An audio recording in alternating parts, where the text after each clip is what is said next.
one of the last sweet goodbyes between student teachers and host families of the New Canaan experiment. It is a rainy March spring morning in New Canaan, Connecticut. It was 1973, and the Norfolk State teachers had their future careers to consider.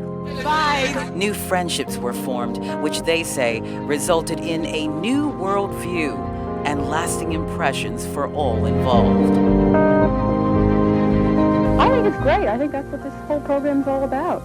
And I can say it's a two-way street. I've never known, no, I can't say I've never known black people who are so nice because I've known a lot of great ones. But she's just a person, and she's really fun. We've enjoyed it tremendously. I think it's an outstanding bunch of kids. Peter, hi. Barbara, hey. Decades have passed since the last student walked up to this door. Peter Hansen still lives in the house where those memories were made, where meals and conversations were shared, and the bedrooms where the students slept.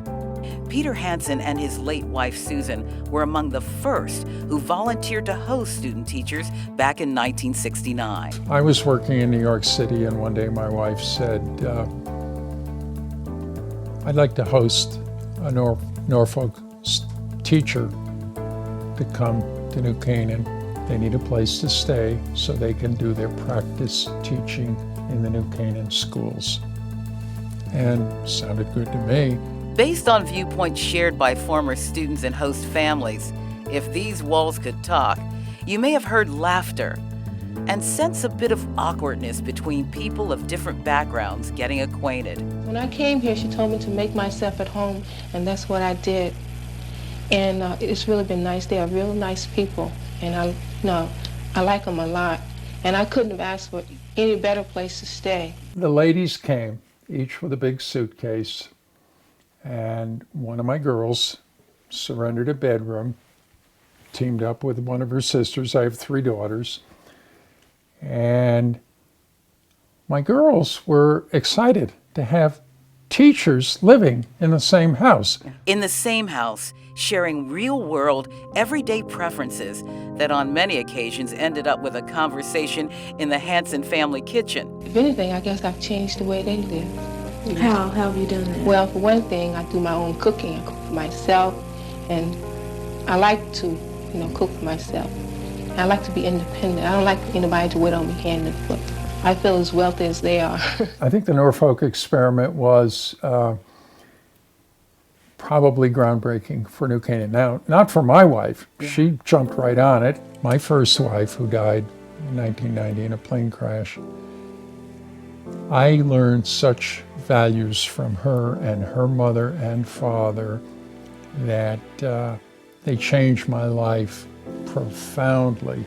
If inclusive change is measured by family dynamic, Peter Hansen has a story to share. In my own family, I have 3 grown daughters, each of whom has 2 or 3 kids. I have 7 grandkids. 3 of them are adopted. 1 from Korea and 2 from Ethiopia. Public records at the New Canaan Historical Society show evidence of a slightly more inclusive community today. While there are still very few people of color, residents say there are signs of a more progressive community. One ripple effect of the Norfolk State program was it made us aware, it made us less insular. Former New Canaan High School principal Alan Haas. I would say because of the Norfolk State program and my awareness of it, my learning about it in my initial years, I would say that's one of the reasons why I really fought for, didn't have to fight, I really advocated for the bringing in the ABC program to New Canaan, which is still here, it still thrives. The ABC program stands for A Better Chance. We have an ABC house here in New Canaan, and I think the Norfolk experiment was part of what brought about. New Canaan was one of the first towns to have an ABC house. That's bringing kids out of New York City who were not going to get a private school education. They're not going to get a private school education in New Canaan, but they're going to get a top-notch public school education here in New Canaan. If there is a verbal report card on the accomplishments of the New Canaan community with respect to inclusiveness, Alan Haas, who is now president of Education Futures, which prepares students for higher learning, offers this. You know, there's always going to be prejudice. There's always going to be racism. We can't deny it.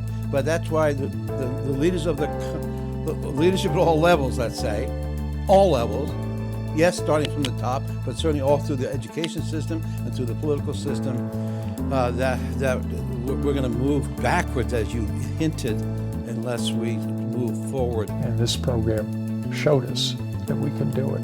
I wish it continued, or I wish it would come alive again today, because, you know, there's 2 more generations here that could, I think, benefit from it. And Lord knows, we've come a long way, but we still have a good ways to go, in my opinion.